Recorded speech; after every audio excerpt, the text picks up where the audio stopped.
아버지, 이제 좀 눈치 좀 보세요. 쓸모없는 노인네가 왜 상에 앉습니까?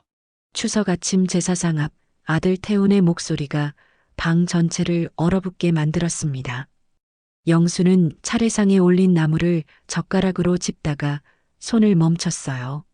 쓸모없는 노인네라니 어디서 그런 못된 말을. 큰아버지가 벌떡 일어나며 소리쳤습니다. 너는 안 늙냐? 어린 지우 보기에 부끄럽지도 않아. 태훈이 당황한 기색을 보이며 말을 더듬었어요. 아, 그게 큰아버지. 그게 뭐야? 큰아버지의 목소리가 더욱 커졌습니다. 니들이 아버지 집에 얹혀 사는 걸로 알고 있는데 오갈데 없는 니들 받아주신 것만으로도 감사하게 생각하고 아버지한테 잘해야 할 거 아니냐? 순간 태훈의 얼굴이 싹 달라졌어요. 당황했던 표정이 사라지고 오히려 비웃음기가 돌았습니다. 큰아버지, 그게 아니에요. 며느리 선영이 재빨리 나섰습니다. 이 집은 우리 태훈 씨 집이에요. 명의는 이미 태훈 씨 앞으로 되어 있어요. 그녀의 목소리엔 묘한 우월감이 섞여 있었어요. 뭐, 큰아버지가 눈을 크게 떴습니다.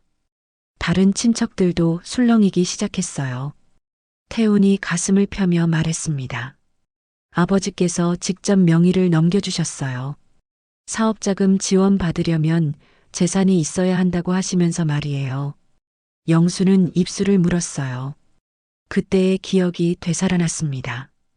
태훈이 눈물까지 흘리며 무릎 꿇고 부탁했던 그날. 큰아버지가 잠시 말문이 막혔다가 태훈을 똑바로 바라보며 말했습니다. 태훈아, 형님이 집까지 니들한테 넘겨주신 게 이런 대접 받으려고 그러신 줄 아냐? 아버지가 얼마나 고민하셨겠냐. 그 마음을 생각해봐라. 이건 아니다, 태훈아. 너한테 너무 실망스럽다. 태훈의 얼굴이 순간 굳어졌어요. 하지만 곧 뻔뻔하게 대꾸했습니다. 큰아버지도 저희 사정을 모르세요.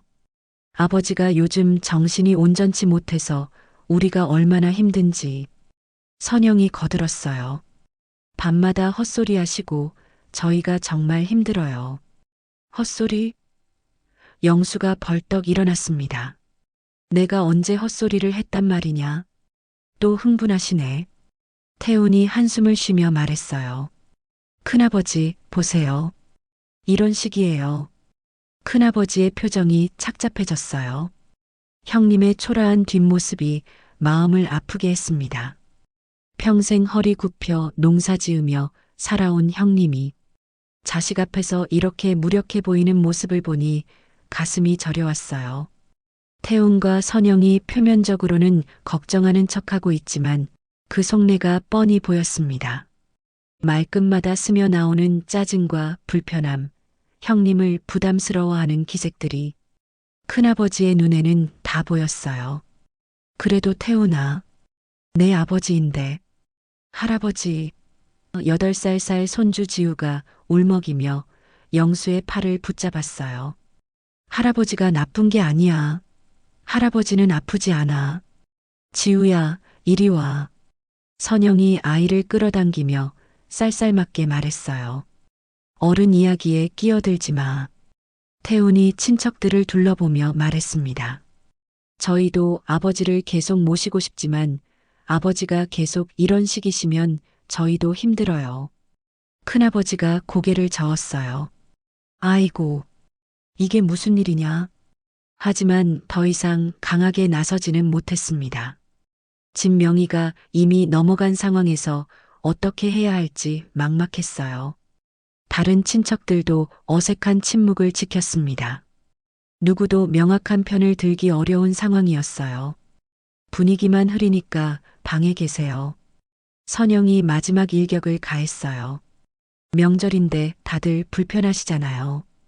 영수는 천천히 일어났어요. 무릎이 떠는 것을 억지로 참았습니다. 그래, 내가 나가겠다. 마당으로 나선 영수는 돌계단에 털썩 주저앉았어요. 집안에서는 어색한 침묵이 흘렀다가 큰아버지의 한숨 소리가 들려왔습니다. 여보, 영수가 하늘을 올려다보며 중얼거렸어요. 내가 이렇게 살아야 하나. 찬바람이 불어왔어요. 그 바람 속에서 태훈이 무릎 꿇고 바로 돌려드리겠습니다라고 했던 그날의 목소리가 들리는 것 같았습니다. 영수의 주먹이 절로 쥐어졌어요. 이놈이 이렇게까지 치밀할 줄은 몰랐구나. 마당에 홀로 앉은 영수의 눈앞에 몇 달 전 그날이 선명하게 떠올랐습니다.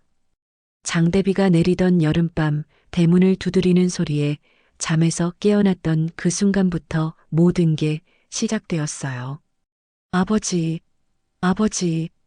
태훈의 다급한 목소리가 빗소리를 뚫고 들려왔습니다. 영수가 서둘러 문을 열자 비에 흠뻑 젖은 태훈 가족이 서 있었어요.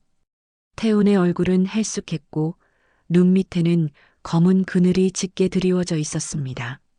선영은 지우를 품에 안고 온몸을 떨고 있었어요. 왜 그러냐, 무슨 일이야? 영수가 깜짝 놀라며 문을 활짝 열었어요. 태훈이 그 자리에서 털썩 무릎을 꿇었습니다. 젖은 바닥에 무릎이 닿는 소리가 둔탁하게 울렸어요. 아버지, 죄송합니다.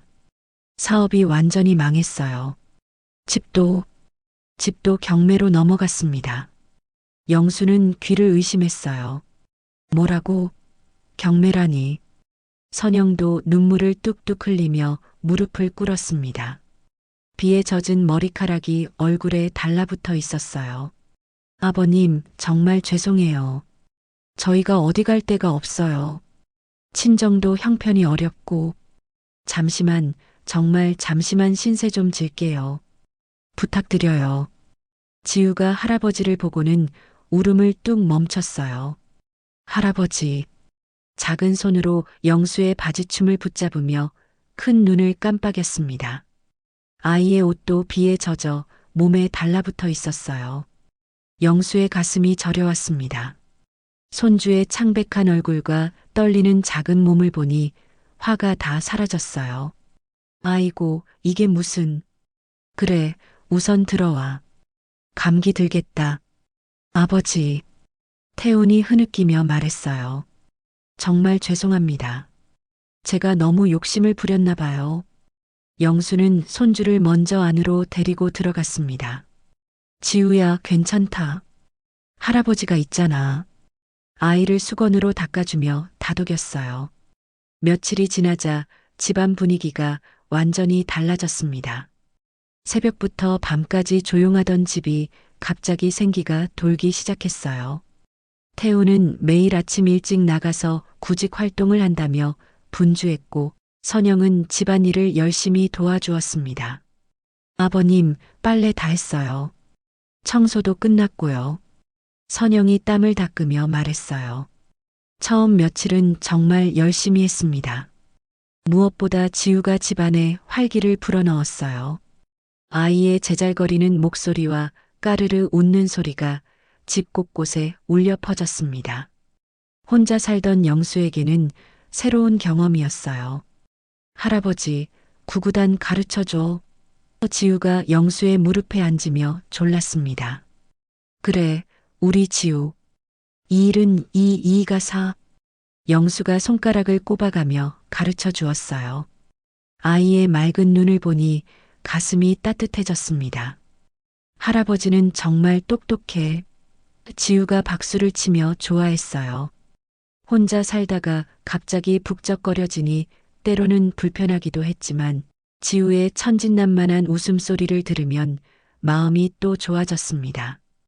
특히 저녁에 지우가 할아버지 옛날 이야기 해줘라며 졸라댈 때면 영수는 세상을 먼저 떠난 아내 생각이 났어요.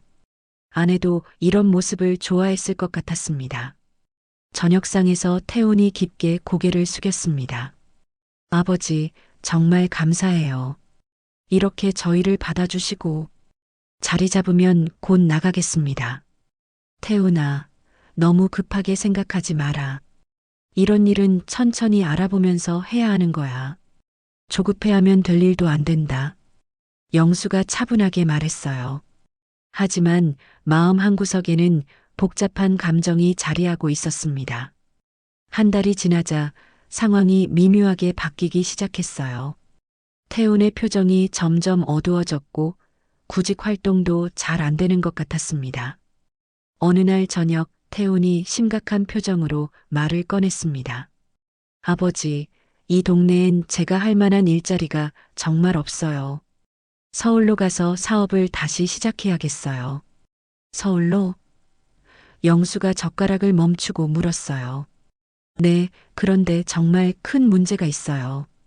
태훈의 목소리가 떨렸어요. 요즘 정부에서 중소기업 재기지원 사업이라는 걸 하는데 거기 신청하려면 담보로 잡을 부동산이 있어야 한대요.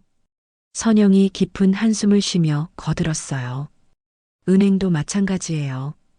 대출 받으려면 집이나 땅 같은 부동산 담보가 꼭 있어야 한다고 하더라고요. 신용불량자한테는 절대 안 빌려준다고. 태훈이 주먹을 쥐며 고개를 떨구었어요.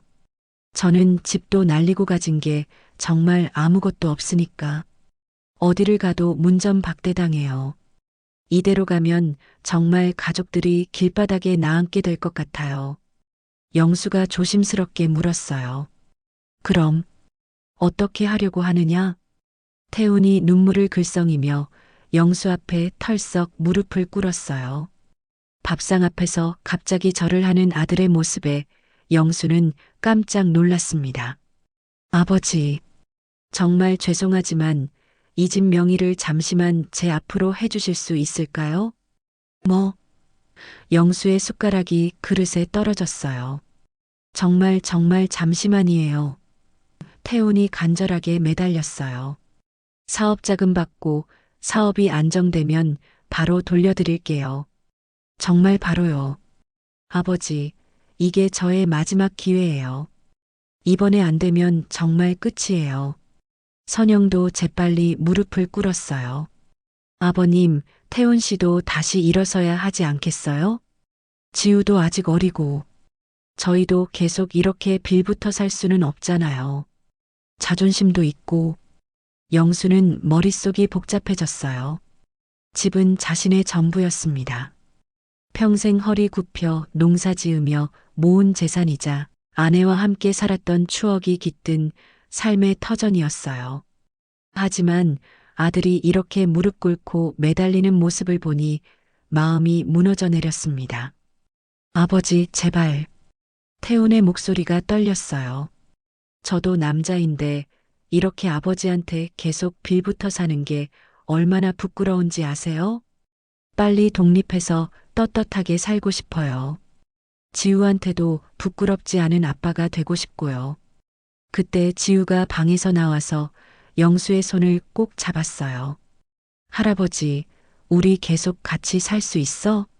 할아버지랑 있는 게 제일 좋아. 그럼 우리 지우. 할아버지가 어디 가겠니?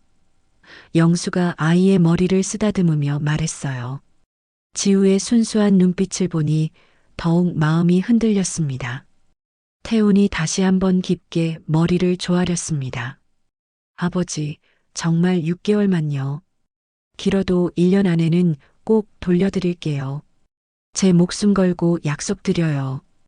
영수는 며칠을 고민에 빠져 지냈습니다. 밤마다 아내의 영정 앞에서 여보, 내가 어떻게 해야 할까라며 혼잣말을 했어요. 결국 일주일 뒤 영수는 결심을 굳혔습니다. 좋다, 태훈아. 하지만 정말 약속한 대로 돌려줘야 한다. 네, 아버지, 정말 감사합니다. 태훈이 눈물을 흘리며 절을 했어요. 법무사 사무실에서 서류에 도장을 누르는 순간 영수는 가슴이 답답했습니다. 뭔가 돌이킬 수 없는 일을 저지르는 것 같은 불안감이 엄습했어요. 아버지, 정말 고맙습니다. 곧 성공해서 꼭 보답드릴게요. 태훈이 고개를 숙였어요. 하지만 그 따뜻한 약속은 거짓이었습니다. 태훈은 보답하기는커녕 오늘 명절 자리에서 친척들 앞에서 자신을 쓸모없는 노인네라고 모욕했거든요. 영수는 그때의 간절했던 부탁과 지금의 냉혹한 배신 사이에서 온몸이 떨릴 정도의 분노를 느꼈습니다. 이야기 계속 이어가기 전에 부탁드립니다. 구독과 좋아요는 무료입니다. 여러분의 작은 응원이 앞으로 더 많은 이야기로 보답드릴 수 있는 힘이 됩니다.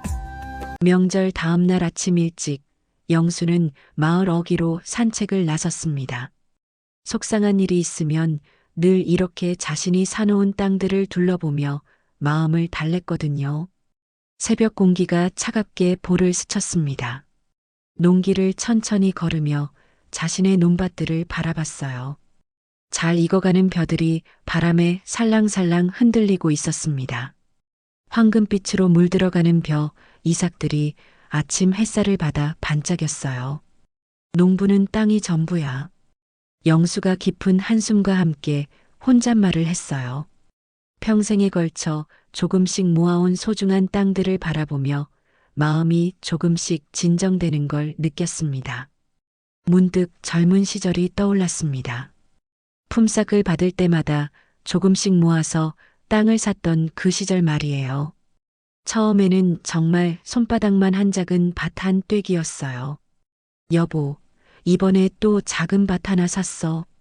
그렇게 말하면 아내는 항상 고생 많으셨어요 라며 따뜻한 미소를 지었습니다. 당신이 하시는 일이니 저는 믿어요. 20평, 30평, 몇십 년에 걸쳐 하나둘 늘려가다 보니 이제는 제법 큰 규모가 되어 있었어요. 조금씩 이어붙인 땅들이 모여서 꽤 넓은 논밭이 된 거죠. 마을 사람들은 영수가 그렇게 많은 땅을 가지고 있는 줄 몰랐어요. 워낙 조용히 묵묵히 모아왔거든요. 그 모든 논밭들은 영수 명의로 되어 있었습니다. 집은 태훈에게 넘겨줬지만 논밭들은 아무도 모르는 자신만의 비밀이었어요. 태훈도 선영도 심지어 친척들도 영수가 그렇게 많은 땅을 소유하고 있다는 걸 몰랐습니다. 하늘을 올려다보며 그리운 아내에게 말을 건넸어요. 여보, 집 명의를 넘겨준 걸 100번도 넘게 후회하고 있어. 내가 정말 바보였나 봐. 논밭 사이로 난 좁은 길을 걸으며 계속 중얼거렸습니다. 내 아들이, 태훈이가 이럴 줄은 정말 몰랐어. 이렇게 큰 배신감을 느껴본 적이 없어. 잘 익어가는 벼들을 바라보니 마음이 차분해졌어요. 이 땅들만큼은 아직 자신의 것이라는 생각에 작은 위안을 얻었습니다. 다시 하늘을 바라보며 목소리가 더욱 떨렸어요. 당신이 옆에서 이걸 봤다면 얼마나 마음 아파했을까. 그 생각을 하니까 오히려 다행이야. 당신이 세상을 먼저 떠난 게 다행이야. 적어도 이런 모습은 안 봤으니까. 노랗게 익어가는 벼들을 보고 있자니 며칠 전 일이 생각났습니다. 시청에서 나온다는 사람이 영수를 직접 찾아온 거였습니다. 영수 어르신이시죠? 토지 수용 관련해서 미리 말씀드리려고 왔습니다. 그 공무원이 정중하게 말했어요. 영수의 심장이 쿵쾅거렸어요. 수용이요? 네, 도로 건설 계획이 확정됐습니다. 어르신께서 소유하신 논밭들이 수용 대상에 포함됩니다. 공무원이 서류를 펼치며 설명했어요. 그럼 보상은? 당연히 정당한 보상이 이뤄집니다. 요즘 부동산 가격도 많이 올라서 상당한 보상금이 나올 예정이에요. 자세한 내용은 곧 공문으로 발송해 드릴게요. 그 공무원이 돌아간 후 영수는 한동안 멍하니 앉아 있었습니다. 평생 모아온 땅이 수용되고 그에 따른 보상금이 나온다는 것. 상상도 못했던 일이었어요. 사실 그보다 몇 주 전부터 이상한 조짐들이 있었습니다. 한 달 전부터 자신의 논밭 주변에 측량기를 든 사람들이 나타나기 시작했거든요. 처음에는 한두 번이었는데 점점 자주 보이기 시작했어요.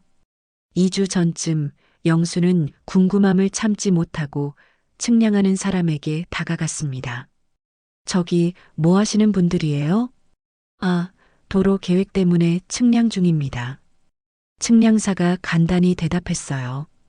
꽤 큰 도로가 될 것 같아요. 영수의 가슴이 두근거렸어요. 자신의 논밭 한가운데를 지나가는 도로라니. 그럼 땅이 수용될 수도 있다는 뜻이었습니다. 그 이후로도 측량하는 사람들이 계속 나타났어요. 때로는 정장 입은 공무원들 같은 사람들도 와서 이것저것 재고 사진을 찍고 갔습니다. 영수는 멀찍이 서서 그들의 움직임을 지켜봤어요. 마을에는 소문이 무성해졌습니다. 도로 난다더라 하는 이야기가 여기저기서 들려왔어요. 하지만 정확히 어디로, 언제, 어떤 규모로 날지는 아무도 확실히 알지 못했습니다. 일주일 전 마을 이장이 영수에게 물어봤어요. 영수 형님, 우리 동네에 큰 도로 생긴다는 얘기 들었어?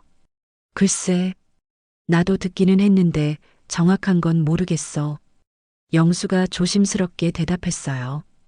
괜히 소문이 더 퍼질까봐 말을 아꼈습니다. 내가 바보는 아니구나. 영수가 쓴웃음을 지었어요. 집은 빼앗겼지만 진짜 재산은 따로 있었던 거죠. 여보, 이게 운명일까? 영수가 하늘을 바라보며 속삭였어요. 집은 아들에게 빼앗겼지만 정작 더 큰 재산이 자신에게 남아있다는 게 묘한 아이러니였습니다. 하지만 영수는 이 사실을 아직 아무에게도 말하지 않기로 했어요. 태훈의 태도, 변화도 지켜보고 정확한 보상 규모도 알아본 다음에 결정하기로 했습니다. 태훈은 그런 땅들의 존재조차 모르고 있었습니다. 아들은 늘 아버지는 농사만 아시니까 하며 무시했지만 정작 아버지가 어떤 재산을 가지고 있는지는 전혀 몰랐어요. 햇살이 더욱 따뜻해졌어요. 영수는 그 햇살을 받으며 천천히 집으로 돌아갔습니다. 가슴 한구석에 작은 희망이 자리 잡았거든요. 일단 두고 보자. 영수가 결심했습니다. 인생이라는 게 참 묘한 거구나. 한쪽 문이 닫히면 다른 쪽 문이 열리기도 하는 거였어요.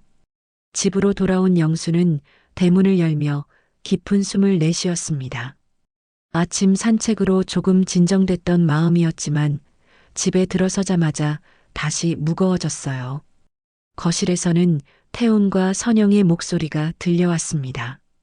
아버지 오셨네요. 태훈이 소파에서 일어나며 말했어요. 하지만 그의 표정은 예전과 확연히 달랐습니다. 더 이상 미안해하거나 조심스러워하는 기색이 없었어요. 어디 다녀오셨어요?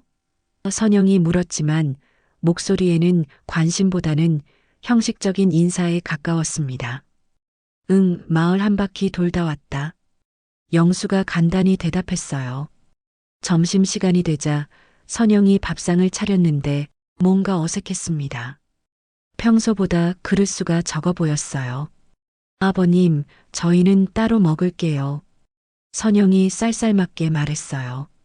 각자 편하게 지내는 게 좋을 것 같아서요. 영수는 당황했습니다. 왜 갑자기 그러냐? 별 뜻은 없어요. 그냥 서로 눈치 안 보고 편하게요. 태훈이 거들었지만 그의 목소리에는 냉기가 돌고 있었어요. 결국 영수는 혼자서 차가운 밥으로 점심을 때워야 했습니다. 옆에서는 태훈 가족이 따뜻한 찌개를 끓여 먹는 소리가 들렸어요. 저녁이 되자 더욱 충격적인 일이 벌어졌습니다. 영수가 밥상에 앉았는데 반찬이 부실했어요. 그런데 부엌에서 고소한 갈비찜 냄새가 났습니다. 선영아, 갈비찜 했니? 냄새가. 영수가 물었어요. 아, 그거요? 선영이 시큰둥하게 대답했어요. 3인분에서 이미 다 먹었어요. 아버님도 드시고 싶으셨어요? 영수는 믿을 수 없었습니다. 다 먹었다고? 내 몫은 없다는 거야? 어머, 아버님 이가 안 좋으시니까 드실 줄 몰랐어요. 선영이 뻔뻔하게 말했어요. 미리 말씀을 하시지. 그럼 라면이라도 끓여드릴까요? 내가 언제 이가 안 좋다고 했냐? 영수의 목소리가 떨렸어요. 나이가 있으시니까 당연히 안 좋을 줄 알았죠. 그리고 갈비찜은 몸에도 안 좋아요. 그런 기름진 거. 선영이 냉담하게 말했어요. 그때 지우가 부엌으로 왔습니다. 할아버지, 갈비찜 정말 맛있었어. 지우야, 그런 말하는 거 아니야. 선영이 아이를 재빨리 끌고 갔어요. 영수는 결국 컵라면으로 저녁을 때워야 했습니다. 집안에는 아직도 갈비찜 냄새가 퍼져 있었는데 말이에요. 며칠 후 더 모욕적인 일이 벌어졌습니다. 선영이 빨래를 하다가 영수에게 말했어요. 아버님, 앞으로 빨래는 따로 하면 안 될까요? 왜? 아버님, 빨래랑 같이 하기가 좀. 그리고 원래 아버님이 혼자 계실 때도 잘하고 계셨잖아요. 영수의 가슴이 찔렸어요. 내가 더럽다는 거냐? 그런 게 아니라. 선영이 어색하게 웃으며 말했어요. 각자 하는 게 깔끔해요. 영수는 할 말을 잃었습니다. 평생 이런 말을 들어본 적이 없었거든요. 그날 저녁 태훈이 조심스럽게 말을 꺼냈습니다. 아버지, 안방을 저희가 써도 될까요? 그 1년만이라도 좀 편하게 살게 좀 바꿔주시면 안 돼요? 그건 절대 안 된다. 영수가 단호하게 말했습니다. 안방은 내 엄마랑 내가 평생 살았던 공간이야. 그리고 니들은 1년 후에 나간다고 했잖아. 아버지는 혼자 주무시는데 저희는 셋이 한 방에서 자니까 너무 비좁아요. 지우도 크고 있고 그냥 좀 바꿔주시면 안 될까요? 태훈이 당연하다는 듯 말했어요. 그럼 지우는 내가 데리고 자면 되겠네? 영수가 냉정하게 말했습니다. 태훈과 선영이 순간 당황했어요. 아, 그게... 태훈이 말을 더듬었어요. 지우 때문에 비좁다면서? 지우는 할아버지가 데리고 자면 해결되는 거 아니냐? 영수가 다시 물었어요. 선영이 어색하게 웃으며 말했어요.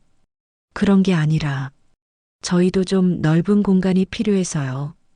그럼 처음부터 지우 핑계대지 말지. 영수가 쏘아붙였어요. 태훈과 선영은 서로 의미심장한 눈빛을 교환했습니다. 두 사람 모두 표정이 싸늘해졌어요. 그날 저녁부터 집안 분위기가 더욱 차가워졌습니다. 며칠이 지났어요. 그동안 태훈과 선영의 태도는 더욱 냉담해졌습니다. 인사는 형식적으로 했지만 예전 같은 미안함이나 고마움은 찾아볼 수 없었어요. 어느 날 저녁 태훈이 다시 말을 꺼냈습니다. 아버지, 혹시 다른 재산 같은 거 정말 없으세요? 마을에 도로 생긴다는 소문도 있고. 영수의 심장이 덜컥했어요. 그런 거 없다고 했잖아. 확실해요? 선영이 날카롭게 끼어들었어요. 혹시 숨기고 계시는 건 아니고요? 없다니까. 영수가 목소리를 높였어요. 태훈과 선영은 또다시 서로 의미심장한 눈빛을 교환했습니다. 뭔가 의심하고 있다는 게 역력했어요. 그날 밤 영수는 일찍 방으로 들어갔습니다. 하루 종일 쌓인 분노와 서러움으로 가슴이 터질 것 같았어요. 아내의 영정 앞에 앉아 중얼거렸습니다. 여보, 이게 뭐야? 내가 내 집에서 이런 대접을 받아야 하나? 밤이 깊어갔습니다. 영수가 잠들려고 누웠는데 옆방에서 작은 목소리들이 들려왔어요. 왜 제대로 못해? 늙은이 하나 못 구슬려? 선영의 목소리였어요. 영수는 귀를 의심했습니다. 늙은이 하나라니. 아직 때가 아니야. 너무 급하게 하면 안 돼. 태훈이 작은 목소리로 대답했어요. 언제까지 이렇게 살아야 해? 안방도 빨리 차지하고 혹시 숨겨둔 재산 있는지도 알아내야 하잖아. 맞아. 요즘 도로 소문도 있고 뭔가 있을 것 같아. 조사해 봐야겠어. 있으면 우리가 다 가져야 해. 당연하지. 조급해하지 말고 천천히 하자. 영수는 온몸이 얼어붙는 것을 느꼈습니다. 자신을 늙은이 하나라고 부르고 안방을 뺏는다고 하고 재산도 다 가져가려 하다니. 그제야 깨달았습니다. 처음부터 모든 게 계획된 일이었구나.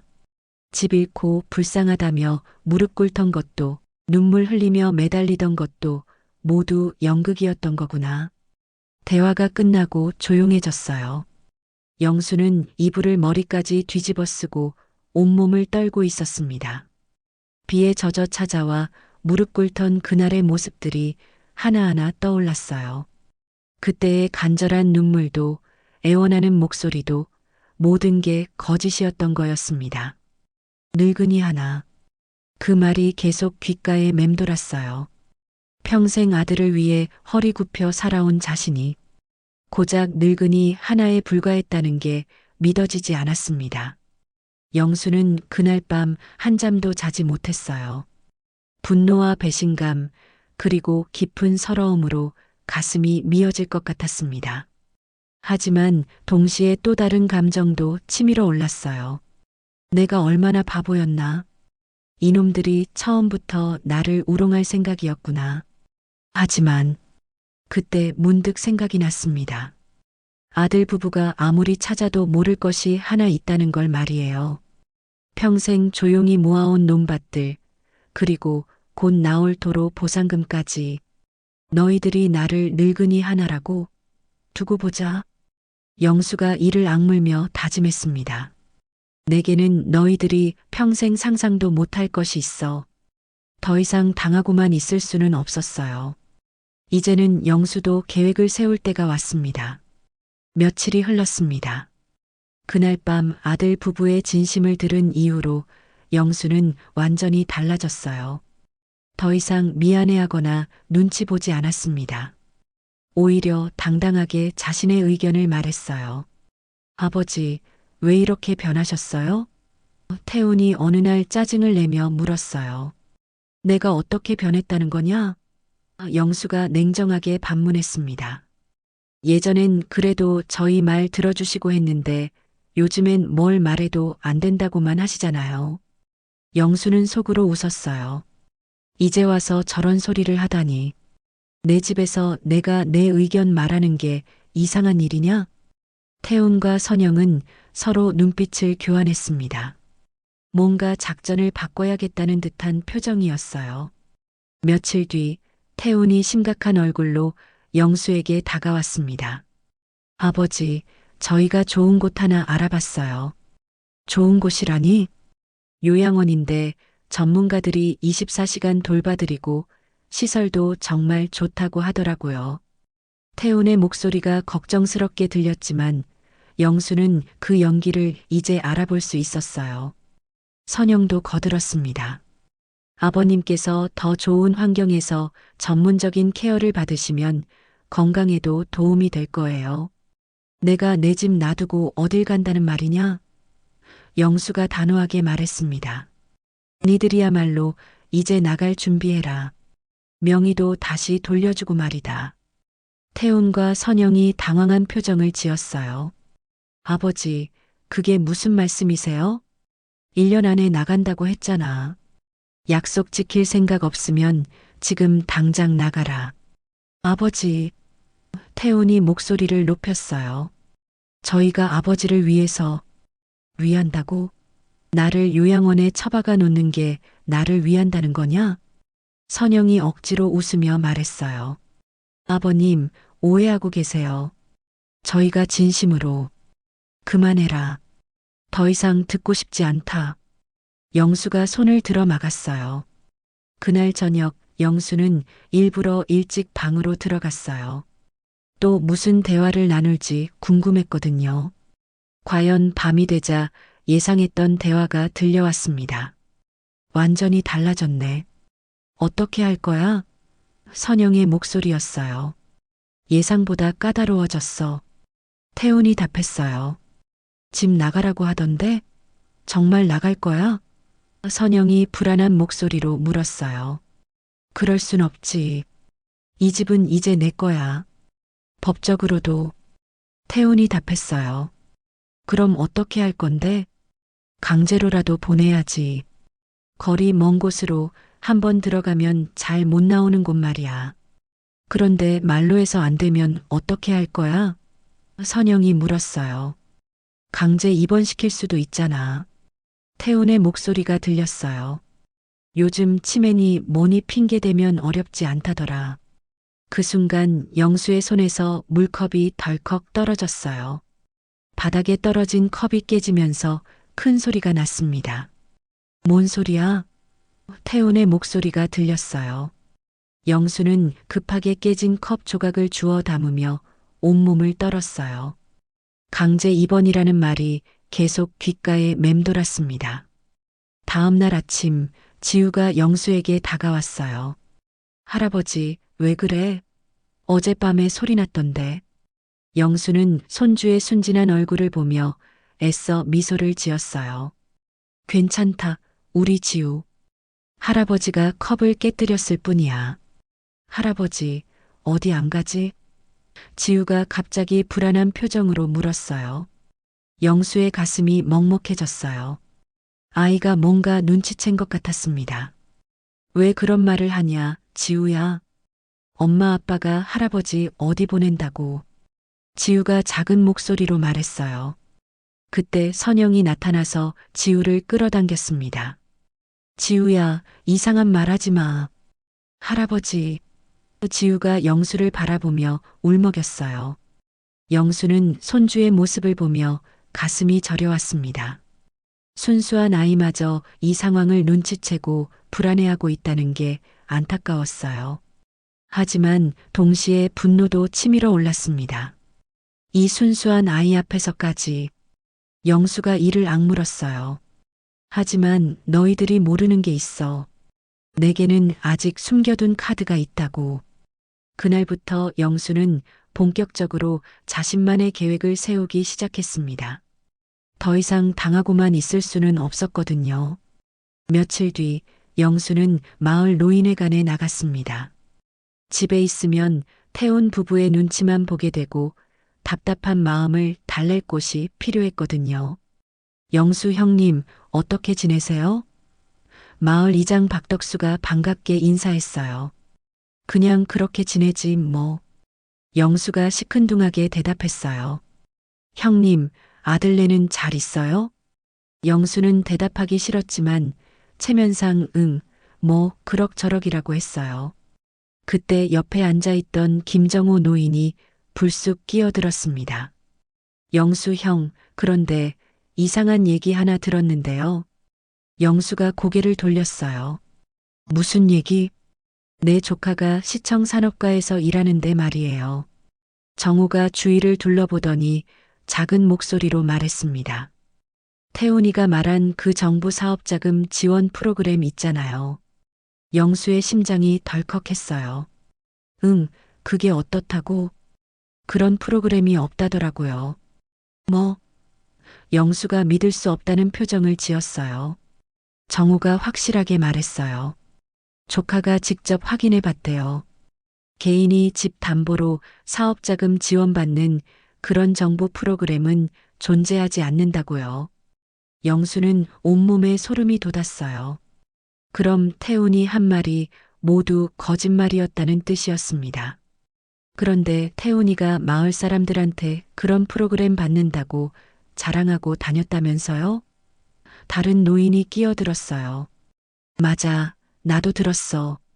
정부에서 지원해준다고 우쭐해하더만. 이장도 거들었어요. 영수는 얼굴이 화끈거렸어요. 아들이 이렇게 어리석고 멍청한 짓을 했다는 게 마을 사람들에게 다 알려진다니.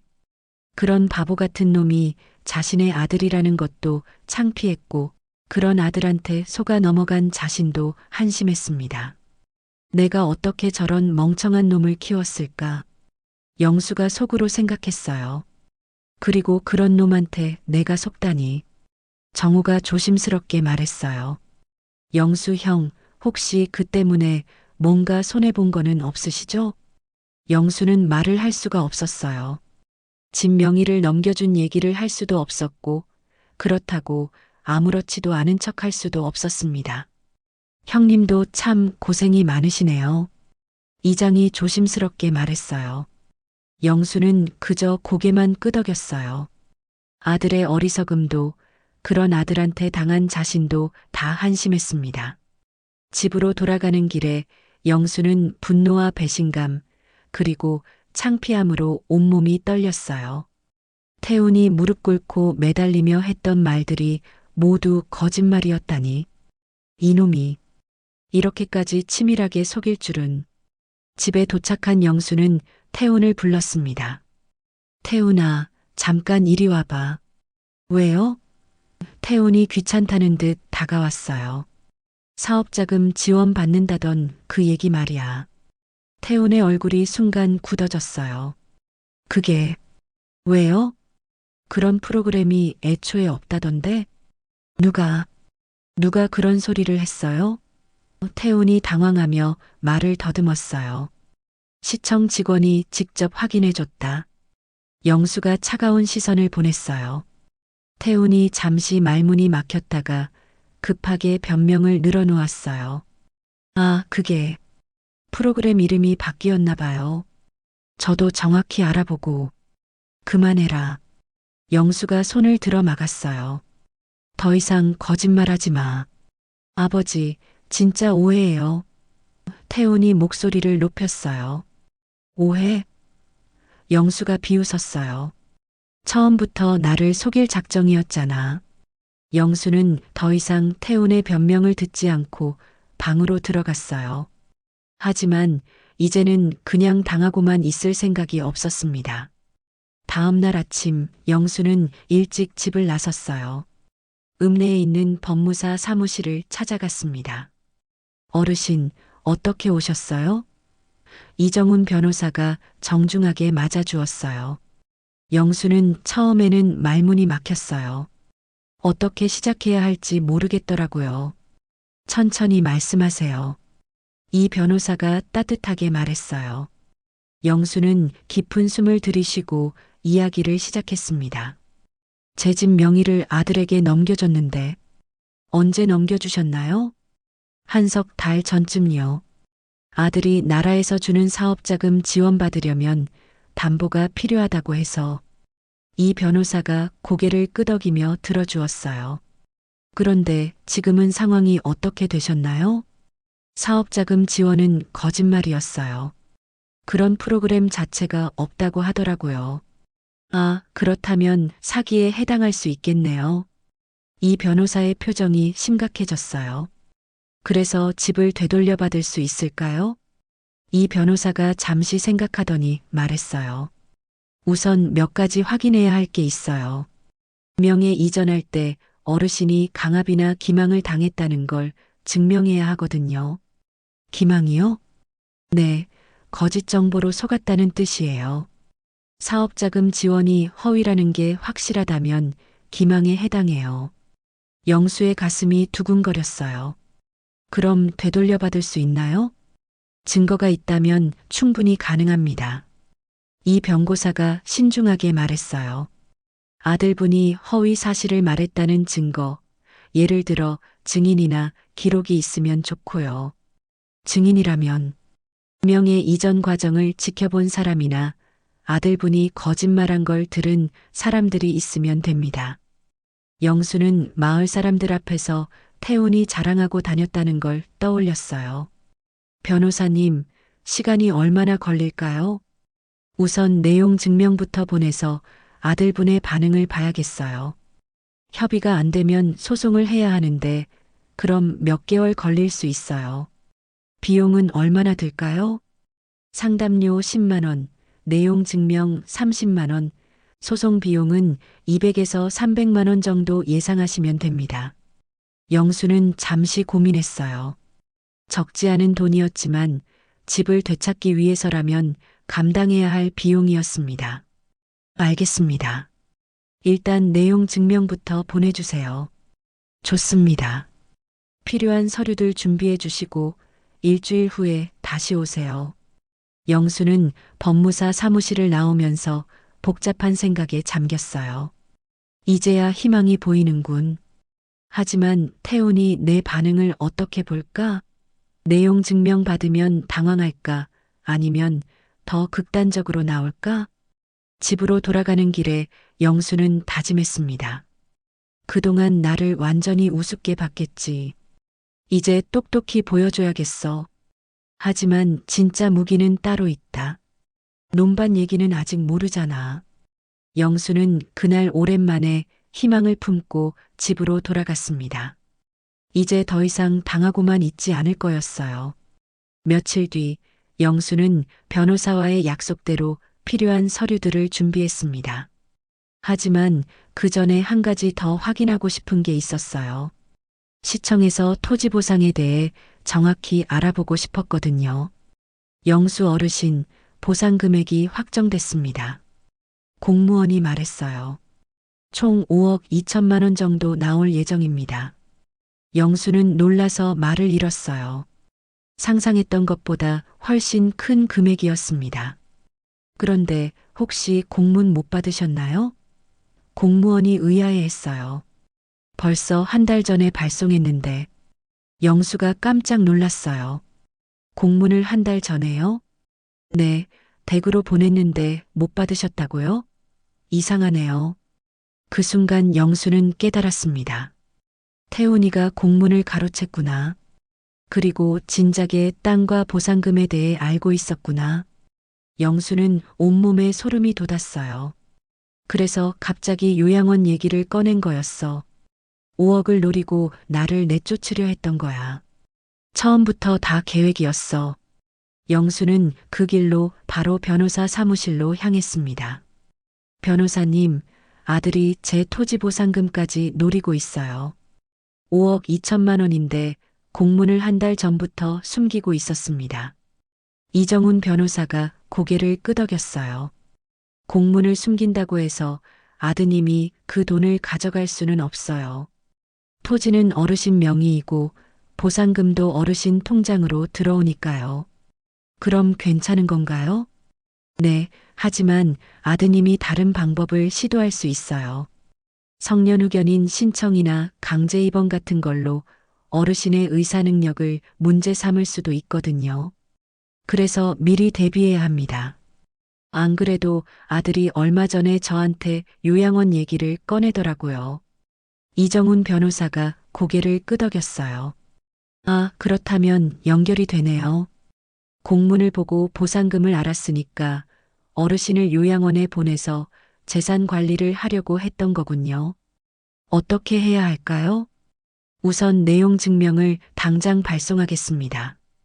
그리고 은행에 가서 계좌 보호 조치부터 하세요. 비밀번호 변경하고 가능하면 다른 은행으로 옮기는 게 안전합니다. 내일 아침에 바로 하겠습니다. 그리고 혹시 아드님이 어르신의 정신 상태를 문제 삼을 수도 있으니 병원에서 정신감정 진단서도 미리 받아놓으시면 좋겠어요. 집에 돌아간 영수는 마음을 진정시키려 했지만 쉽지 않았어요. 그날 저녁 또다시 아들 부부의 대화를 엿들었습니다. 5억이야, 5억. 태훈의 목소리가 흥분되어 있었어요. 그런데 땅이 아버지 명의잖아. 그럼 아버님 통장으로 들어오는 거 아니야? 선영이 초조하게 물었어요. 그러니까 문제지. 아버지를 요양원에 보낸다고 해도 그 돈은 어떻게 빼낼 거야? 성년후견인 신청하면 안 돼? 치매라고 하면서. 그것도 쉽지 않아. 의사 진단서도 필요하고 법원 허가도 받아야 하고 병원에 데려가서 치매 진단이라도 받게 할까? 영수는 온몸이 얼어붙었어요. 이놈들이 자신의 정신까지 의심받게 만들려 하고 있었던 거였습니다. 다음 날 아침 우체부가 등기우편을 들고 왔어요. 김태훈 씨 맞으시죠? 내용 증명 왔습니다. 태훈이 서명하고 봉투를 뜯어보더니 얼굴이 새파래졌어요. 뭐라고 써 있어? 선영이 급하게 달려왔어요. 진명의 이전 무효. 사기 및 기망에 의한 것이니까 즉시 원상복구하고 퇴거하라고. 태훈의 목소리가 떨렸어요. 퇴거하라고? 집을 나가라는 소리야? 선영이 믿을 수 없다는 표정으로 말했어요. 바로 그때 이정훈 변호사가 후속 상담을 위해 찾아왔어요. 태훈과 선영이 거실에서 당황해하고 있었습니다. 어떻게 해? 이제 정말 끝이야. 아버지가 어떻게 알았을까? 공문을 숨겼는데 변호사가 문 밖에서 이 대화를 듣고 영수에게 작은 목소리로 말했어요. 역시 제 예상이 맞았네요. 더 빨리 조치하길 잘했습니다. 영수와 변호사가 방으로 들어가자 태훈이 벌컥 따라 들어왔어요. 손에는 구겨진 내용 증명서가 들려 있었습니다. 아버지, 이게 뭡니까? 태훈의 얼굴은 분노와 당황으로 일그러져 있었어요. 내가 뭘 잘못했다고 이런 걸 보냅니까? 내가 뭘 잘못했는지 정말 모르겠냐? 영수가 차갑게 대답했어요. 저는 아버지를 위해서 한 일인데, 날 위해서? 영수가 비웃었어요. 내 공문까지 숨기고 5억까지 빼앗으려 하는 게 나를 위해서냐? 태훈이 당황했어요. 그게 어떻게 다 들었다. 성년후견인 신청하겠다는 것도 치매 진단받게 하겠다는 것도. 선영이 뒤에서 얼굴이 창백해졌어요. 변호사가 차분히 말했어요. 15일 이내에 응답하지 않으시면 바로 소송에 들어갑니다. 태훈이 마지막으로 애원했어요. 아버지, 정말 이러실 거예요? 우리 가족이 어떻게 살아요? 그건 너희가 알아서 해라. 영수가 단호하게 말했어요. 드디어 최후의 대결이 시작된 거였습니다. 내용 증명 발송 후 며칠이 지났습니다. 집 안 분위기는 얼어붙어 있었어요. 태훈과 선영은 변호사와 상의해 본 결과 승소 가능성이 희박하다는 걸 깨달았습니다. 어느 날 저녁 태훈이 영수에게 다가왔어요. 예전의 거만한 모습은 온데간데 없이 사라져 있었습니다. 아버지, 태훈의 목소리가 떨렸어요. 저희가 잘못했습니다. 영수는 아무 말 없이 태훈을 바라봤어요. 집에서 나가겠습니다. 태훈이 고개를 숙이며 말했어요. 더 이상 아버지를 힘들게 해드릴 수 없어요. 선영도 옆에서 고개를 떨구고 있었습니다. 며칠 전까지만 해도 당당하던 모습과는 정반대였어요. 언제까지 나갈 거냐? 영수가 차분히 물었어요. 일주일. 아니, 사흘 안에 나가겠습니다. 태훈이 대답했어요. 그런데 잠시 후 태훈이 조심스럽게 말을 꺼냈습니다. 그런데 아버지, 한 가지 부탁이 있는데요. 뭔 부탁이냐? 토지보상금. 그 중에서 조금만, 정말 조금만 나눠주실 수 없을까요? 태훈의 목소리가 간절해졌어요. 선영도 거들었습니다. 아버님, 유산 미리 준다고 생각하시고 저희 보고 길바닥에 나앉으란 말이에요? 우리가 어디 가서 어떻게 살아요? 태훈이 애원했어요. 지우 생각해서라도 좀 도와주세요. 아이가 뭔 죄가 있어요? 영수의 표정이 차가워졌어요. 끝까지 자신들의 잘못은 인정하지 않고 돈만 챙기려 하는 모습에 분노가 치밀어 올랐습니다. 지우를 생각한다고? 영수가 냉정하게 말했어요. 그럼 애초에 왜 나를 이렇게 대했냐? 선영이 갑자기 본색을 드러냈습니다. 아버님, 솔직히 말씀드릴게요. 언제까지 사실 거라고 생각해요? 그 돈 다 못 쓰고 가실 텐데. 영수의 얼굴이 새파래졌어요. 뭐라고? 태훈도 막 나가기 시작했어요. 아버지도 이제 70이 넘으셨잖아요. 치매라도 오시면 어쩌시려고요?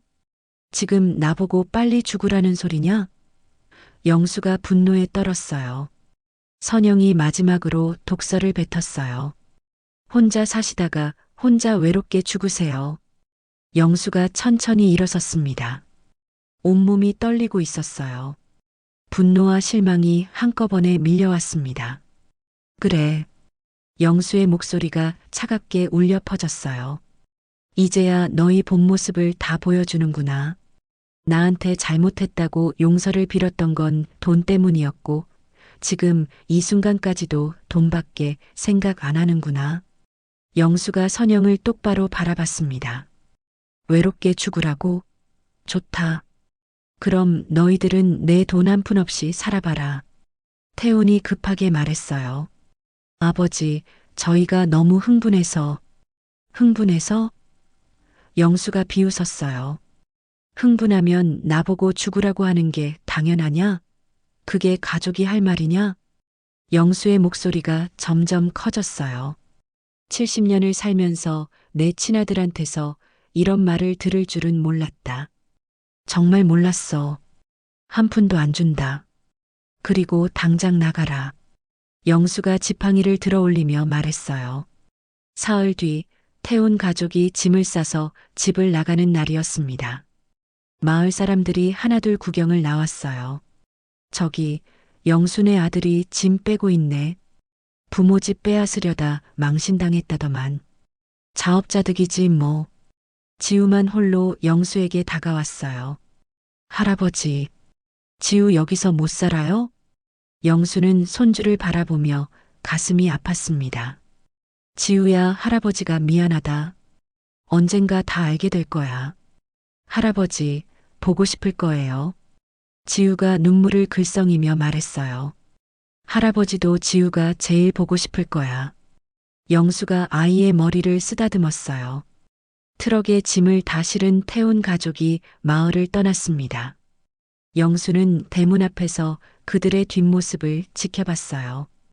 그들이 완전히 사라진 후 영수는 집 안으로 들어가 이정훈 변호사에게 전화를 걸었습니다. 변호사님, 저 김영수입니다. 어르신, 안녕하세요. 무슨 일이세요? 아들 가족이 오늘 집에서 나갔습니다. 변호사님 덕분에 평화를 되찾았어요. 이정훈 변호사의 목소리에 안도감이 묻어났습니다. 다행입니다. 더 이상 괴롭히지 않을 거예요. 그런데 변호사님, 상담받고 싶은 게 있습니다. 토지 보상금이 곧 들어올 텐데 손주 지우를 위해 따로 떼어놓고 싶어요. 좋은 생각이세요. 어떻게 하고 싶으신가요? 지우가 대학에 갈 때 등록금으로 쓸 수 있게 하고 성인이 되면 완전히 본인 것이 되게 하고 싶습니다. 그런데 아이 부모가 함부로 건드릴 수 없게요. 이정훈 변호사가 설명했습니다. 신탁을 설정하시면 됩니다. 지우 양이 18세가 되면 교육비로 사용할 수 있게 하고 25세에 완전한 소유권을 갖게 할 수 있어요. 부모는 절대 손댈 수 없습니다. 그게 정말 가능한가요? 물론입니다. 법적으로 완전히 보호받을 수 있어요. 사무실로 오시면 자세히 설명드리겠습니다. 감사합니다. 내일 들리겠습니다. 전화를 끊은 영수는 책상에 앉아 정성스럽게 편지를 썼습니다. 사랑하는 지우에게. 지우야, 이 편지를 읽을 때쯤이면 너는 어른이 되어 있을 거야. 할아버지가 2억 원을 따로 떼어놨단다. 내가 18살이 되면 대학 등록금으로 25살이 되면 내 꿈을 펼치는 데 쓰렴. 내 부모가 이 돈을 건드릴 수는 없어. 오직 너만을 위한 돈이야. 지우야, 할아버지가 왜 내 아빠, 엄마와 갈라서게 되었는지 지금은 이해하기 어려울 거야. 하지만 언젠가는 알게 될 날이 올 거라고 믿는다. 그래도 그들을 미워하지는 말아라. 사람은 누구나 실수를 하고 잘못된 선택을 할 수 있거든. 착하게 자라서 훌륭한 어른이 되렴. 항상 사랑한다. 우리 지우야. 할아버지가.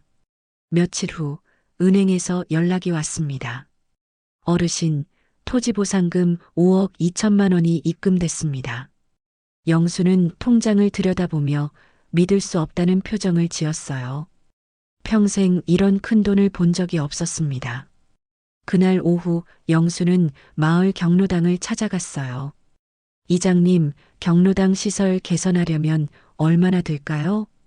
글쎄요, 한 3천만 원 정도면 화장실도 고치고 난방시설도 바꿀 수 있을 것 같은데요.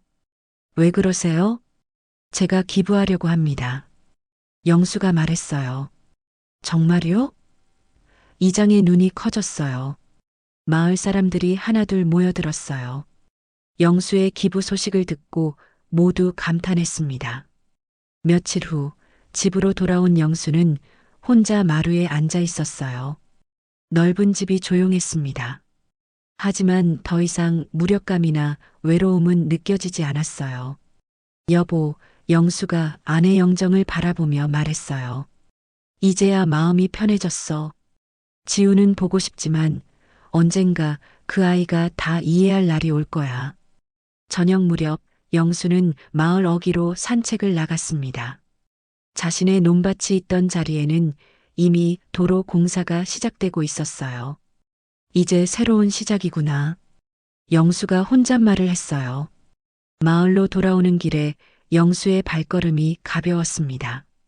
70년을 살아오면서 이렇게 당당했던 적이 언제였을까요? 집에 도착한 영수는 마루에 앉아 별을 올려다봤어요. 아내가 좋아하던 별자리가 반짝이고 있었습니다. 여보, 고마워. 끝까지 나를 지켜줘서. 영수의 입가에 미소가 번졌어요. 그날 밤 영수는 오랜만에 깊은 잠에 들었습니다. 더 이상 누구 눈치를 볼 필요도 모욕을 당할 일도 없었어요. 자신의 집에서 자신의 돈으로 당당하게 살아갈 수 있게 된 거였습니다. 오늘도 함께 해주셔서 감사합니다. 아들과 며느리의 욕심으로 고통받던 할아버지가 마침내 평화를 되찾고 손주를 향한 따뜻한 사랑까지 보여주는 모습이 감동적이지 않나요? 구독과 좋아요는 무료이니 꼭 눌러주시고 응원해주세요.